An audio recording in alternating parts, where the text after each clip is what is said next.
tight because it's a double dose of brilliance on today's special episode of the Employee Experience Erudite Edition. We've brought together two guests with two different perspectives but united in one mission to revolutionize the world of EX, and that's employee experience, and you should know that by now. Okay, so now we have Grace Norris from Erudite's research psychology team. Her background is in individual differences and neurodevelopmental psychology with a first-class honors in psychology with sociology. So she's experienced in youth work and in education. So she will ground our conversation today in the everyday realities of work and life. Hello, Grace. How are you feeling? I'm good, thanks. Nice to be here today. Great. Okay. On the other side, we have Joe Meyer on board, a powerhouse in the fields of AI, technology, and organizational psychology. Joe is a senior natural language processing researcher at Erudite, and his expertise is in data science and natural language processing, or NLP. Hey, Joe, how are you? Hey, I'm doing well. Thanks for having me today. Great. I'm excited. Okay, I'm Janine, the awkward podcast host that's going to try to bridge these two minds and bring together some cohesive insights within 30 minutes. So, are you guys ready? It's like a game show, right? Let's do it. Okay.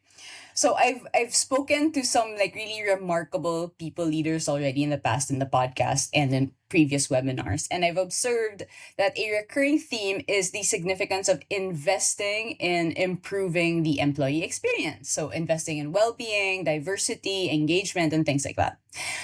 They say that data and research consistently demonstrate that these investments will have a positive impact on the bottom line, on like the business outcomes.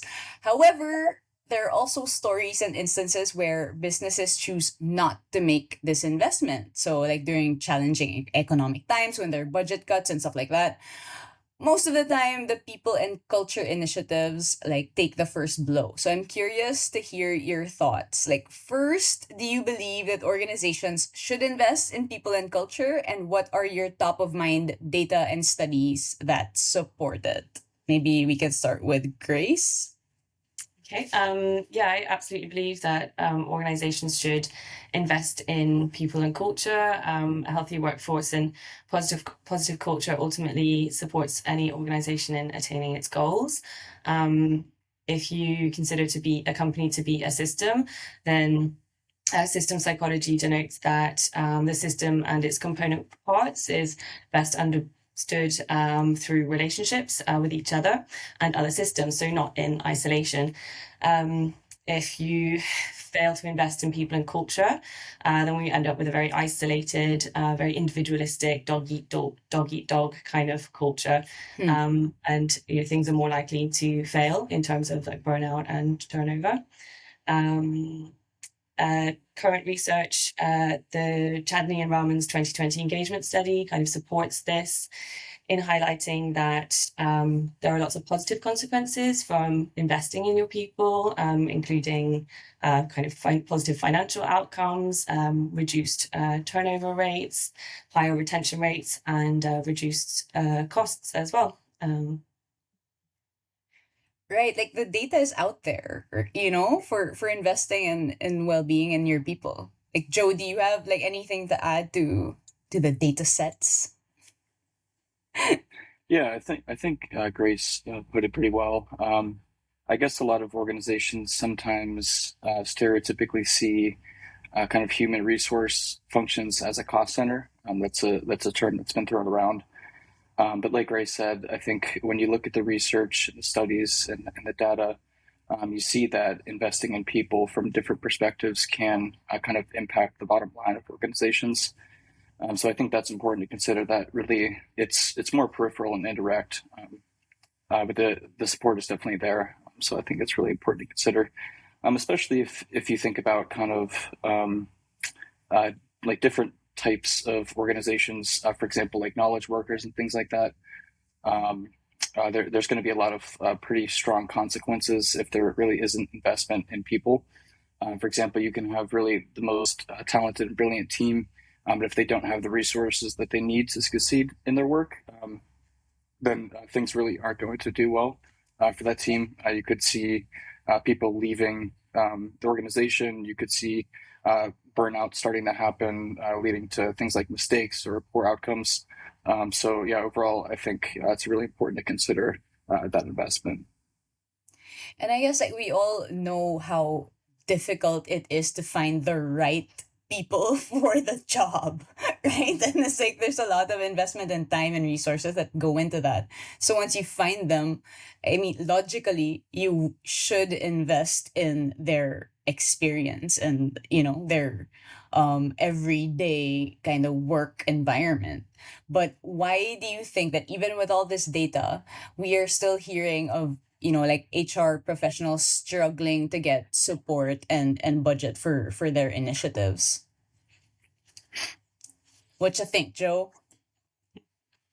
Yeah, sure. I can start with that one, and then Grace, if you have anything to add, feel free to jump in. But yeah, I think you made a good point with kind of I think you were kind of alluding to like the employee life cycle, and investment is so important throughout the entire thing. So like even before people join the organization, you know, there should be concerted effort determining who should we even reach out to, whether that's cold emailing or whether that's like targeted campaigns on Indeed or LinkedIn or something like that.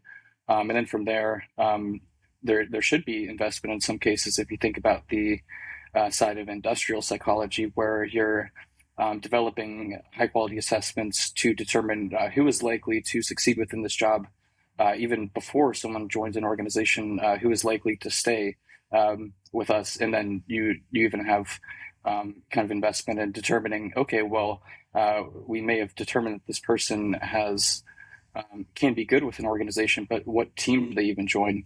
So there's a lot of research that will even look at that end of things. But yeah, I think in terms of your question about why don't people invest in this, I think it kind of ties to what I mentioned before, that there's seemingly an indirect connection between directly investing in people, and then you may see a return on investment maybe 3 months or 6 months or maybe even a year later. Because if you even think about a high quality onboarding could even take 6 months in some cases. So comparing that to something that's probably more obvious is a little bit more difficult to see the impact on what we could call the bottom line or something like that. So I think that's largely why some people won't consider investing directly in people as opposed to something that seems to be more direct in terms of immediate impact. Right. It's not directly connected. So even in our brains, it's not like, you know, an immediate result of the investment. Do you have anything to add to that, Grace? I think Joe summed it up pretty well. But yeah, just to add, I think often people and employees are seen as expendable, disposable, replaceable. You know, there's always someone else who could take the job. There is always there's millions of people out there looking for work, but it really is about who is the best fit, not necessarily who's just got the best credentials. And it is harking back to kind of people and culture about a kind of alignment of values as well. So if you invest in your people and culture and you know what they are, you identify them strongly in your company, then you can identify them in your potential staff too, and hire a staff that you're going to keep, and that will benefit the company in the long run. Okay, so there's like this gap. I don't know. It's hard, I guess, to get buy-in from leadership, from C-levels to really invest in these people and culture initiatives. What do you think we need to bridge that gap and to really be able to make a solid case for investing in the employee experience? I think I could start, I guess, on that one. I also wanted to add, I think one difficulty is that if you think about even the definition of culture, it's a little bit diffuse, and people probably have different perspectives on it. So depending on that definition, you may have different approaches to analyzing it. But I think one of the biggest difficulties is that, and this ties to erudite too, is that it's pretty expensive to even gauge what culture is, depending on your definition. So if we kind of run with maybe, and some people will argue on this, Grace, I don't know if you've come across I think his name is Edgar Schein, but some people say it's like very deeply ingrained. Other people say it's more kind of observable things. So I think that's more on the climate end of things. But without getting into that too much, it's really difficult to analyze it. So if you're looking at survey-based information and you want to get a gauge of what culture is, it may take months to a year to really be able to get a pulse on that. And then from there, you have to, like you mentioned, gather buy-in from leaders to even kind of agree what the assessment says and things like that. So at the end of the day, you may have a year of expended effort or months, several teams trying to analyze it, several teams trying to communicate the results back to the organization. So from there, you're looking at a lot of resources spent. So it's kind of difficult to create an investment after that. So I think one big thing is the difficulty of analyzing culture. That makes so much sense. And it's scary to think that it'll take that long and that many resources. And what the pandemic taught us was that these things change like that. You know what I mean? Like your culture, the way people are feeling, the way people are working can change so quickly. So, the data that was analyzed is probably moot by the end of the process, right?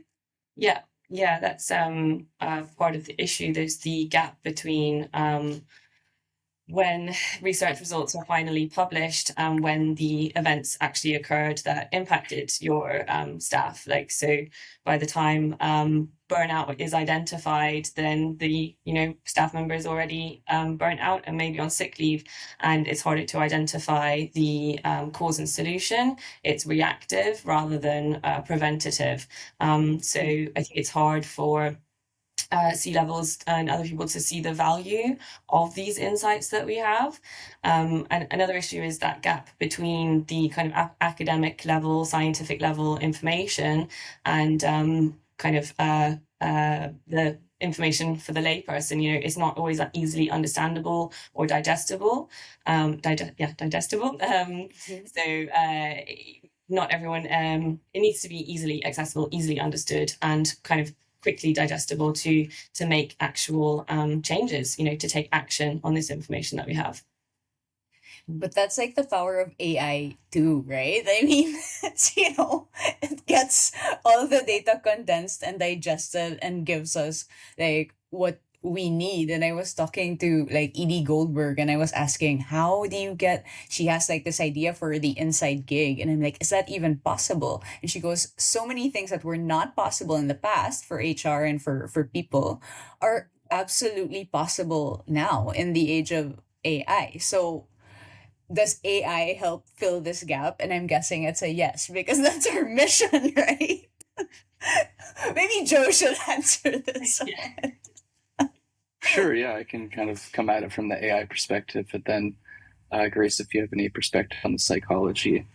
But yeah, like you said, I think AI has some strong potential to kind of close this gap, like we talked about before. It may take months to gather results. At that point, you may have strong events within the organization that kind of invalidate your results, and then you're acting on information that is from the past. So it's reactive, like Grace was saying. But if you kind of think about the connection between AI and language, there's definitely strong potential for this. If you kind of think about culture and how language may connect to that, language could definitely be an extension or an expression of culture. So based on your experience within the organization, that's going to influence your communication patterns. For example, if you think about the variable of burnout that we're very interested in. If someone is stressed out at their job, that's likely going to influence their communication patterns. So AI has the ability to be able to pick up on that. And with the help of Grace and her team, we're able to kind of train models to pick up on those communication patterns. And I think one of the strongest benefits of AI in terms of assessing culture is the kind of lightweight nature to it. So as opposed to doing a survey administration within itself may even last 2 weeks to a month with a bunch of reminders, you're able to kind of quickly and accurately gather insights, essentially in real time. Of course, depending on a lot of different factors, so like how long it takes to make predictions and stuff like that. But regardless, it's much more lightweight. And one of the largest benefits too is that there's a lot of language within organizations. So, and I kind of go back to this quote kind of frequently, but some people estimate that around 80% of data within organizations is unstructured. And in order to analyze that dependent on the organization size, that can take an incredibly long period of time, but AI is able to kind of sift through that vast amount of information and make sense out of the unstructured information very quickly without human fatigue. So in some cases, we're definitely looking at the scale of human years to digest the information, maybe just even let alone read it, as opposed to make sense out of it, compared to maybe a day or hours or days for AI to make the same judgments. So I think there's definitely a lot of strong potential in terms of analyzing culture. For the listeners that are not aware of what Erudite does, and maybe we're like speaking in a bubble, so our AI actually sifts through the business communications and just spits out all the juicy insights like your engagement levels and burnout risk and employee satisfaction and stuff like that. So it comes from like really, I guess, organic conversations, business conversations. But I want to play the devil's advocate and be like, Grace, as a psychologist, like, is it even accurate? Because sometimes it feels like magic, right? Like, oh, like we're all talking and, collaborating and coordinating with each other, and then all of a sudden from that we get all these metrics. It can seem like magic when you don't know the many steps in between beginning point and end point, but there's a lot of work that goes into it behind the scenes of the AI as well. And of course, at Erudite, we have like a team of professionals, experts, and we have very strict validation and training processes so we use a proprietary annotation tool, and then we release the models to production only if they achieve at least 80% accuracy on what we call noisy data. And of course, we aim to always reach 95% accuracy. So, that's a 95% confidence level that, that this is accurate. But yeah, as we're a startup, we kind of continuously iterate between 80% and 95%. But that's also why we have a team of psychologists to have that human perspective, training the model and analyzing the language and applying to analyze the culture and the temperature of these different metrics that we're assessing. So there's a thorough process that goes into it. It's not just magic and wizardry. And a quick question. I should know this, right? Because I work here, but like it will get better in time and with more data, right? Like that's my understanding of AI and machine learning. Right, Joe? I mean, it will get even better. Yeah, basically one of the most basic definitions of machine learning I think I've seen is like learning from experience, but in this case is data. And I think one very important piece of this puzzle and improving over time is also data diversity.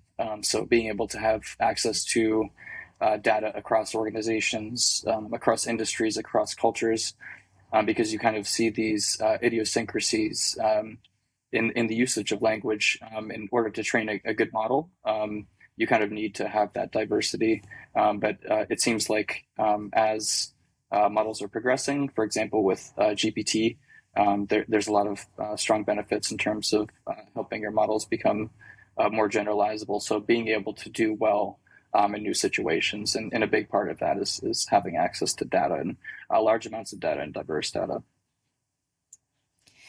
Like I don't know. It makes me really excited. I think we're gonna go to it like later on about our mission, what we feel about it, but just quickly, I'd love to hear the perspective of Grace and to know if you've worked in AI with an AI or in an AI company before, because I have not. Like this is my first time. So Joe is like my teacher, Joe and Rick. So like what do you think in general about AI and NLP? How will it change the way we like understand and interact with fellow humans, other people? Well, I'm with you on this. This is my first job in AI as well. I became familiar with it obviously through psychology, but yes, it's the first time I've worked with it. So it's and it's I think it's the place to be right now. AI offers so many potentials. So it's really exciting and it's very experimental as well to be working in this kind of area. In terms of what it offers, I think just the insight into the potential insight into human cognition and the way the brain works and the way that we learn is kind of what I'm most interested in. I think understanding how we learn is one of the things that led me down my path to psychology. So to be kind of on the brink of learning so much more about that through AI and seeing how the neural networks work in like self-supervised learning and things like decision making and problem solving. You know, we can map those onto the human brain and potentially learn a lot about what's going on up there. So that's what I'm interested in. I love that perspective because like living in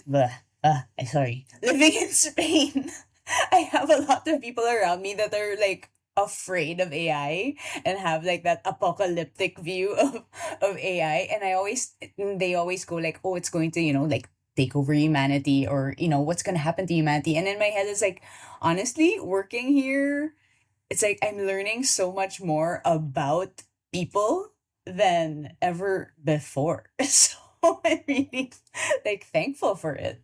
Of course, there's the fear of humans using AI, but that's like another discussion. I think AI is as powerful as the hands of the people that it's in. Essentially, it's people behind it, training it, using it, applying it. So I think that's something that's important to remember when there's that moral panic around the dangers of AI.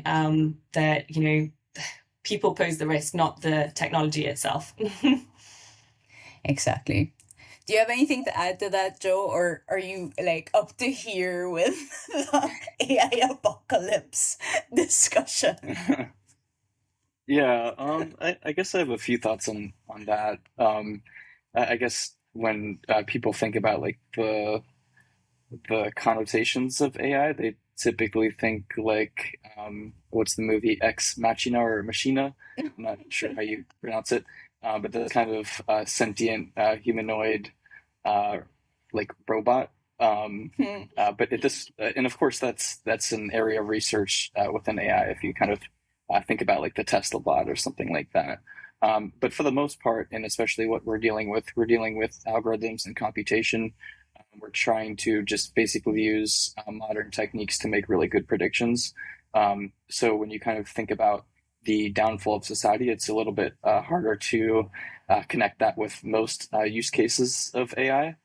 But yeah, I think I guess some of it comes from just a knee-jerk reaction to kind of like the stereotypes of AI. That being said, I think we're still in the midst of an extremely pivotal moment in terms of the progression of artificial intelligence. If you think about things like GPT and Llama, and especially the connection of GPT to certain tools. So it's actually absolutely a very strong disruptive force in our understanding of work. So it'll be interesting to see kind of as a society how we kind of flex to that. And I guess ultimately I view it as like a major new technology or tool. If you kind of compare it sort of to like a calculator. Previous to that, we had to do calculations by hand. But now we're able to use this little machine, and it's able to do it very quickly and accurately. And AI is kind of similar to that, but there's kind of a larger disruptive force because now the calculator's expanded to almost every industry. If you think about something like agriculture. I was watching a viral video about a a tractor, like an automated tractor. I'm not sure if anyone was driving it, where it could go through a field and it could use computer vision to identify weeds or something of that nature, and then point a laser at those weeds and just eliminate them automatically. But that's all to say. I'm getting Black Mirror vibes, Yeah. Joe. Yeah, yeah, yeah. I don't know if I've seen a Black Mirror like that, but I'm gonna link it to you. I'm gonna link you the exact episode. But yeah, I mean, it's love Black Mirror though. I'm seeing Black Mirror in a whole new light now after working in AI. But that's another discussion. I don't want to take more of your time because we have a lot of work to do being a startup. So I just want to end with like one last question for the two of you. Like, what attracted you and what is getting you excited over the field of AI for HR? For me, it was the potential to apply like psychological knowledge, especially to real life change, to actually make positive impacts in people's lives on a day-to-day basis, especially with things like burnout and kind of how prevalent that's become. You know, it was a little known concept not that long ago, but it's a real life issue and crises, in many cases right now. So the ability to use knowledge and like combine, things like AI and psychology to just make people's lives better and improve working lives as well, which, it's hard to get a job you love sometimes, or to work for a company that's going to invest in you. So if we can put this technology together and use it to invest in people and make their lives better through work as well, then that's kind of what brought me to it. I love that. Joe? Yeah. For me, I guess I studied biopsychology, and then kind of at the end of it got really interested in data science.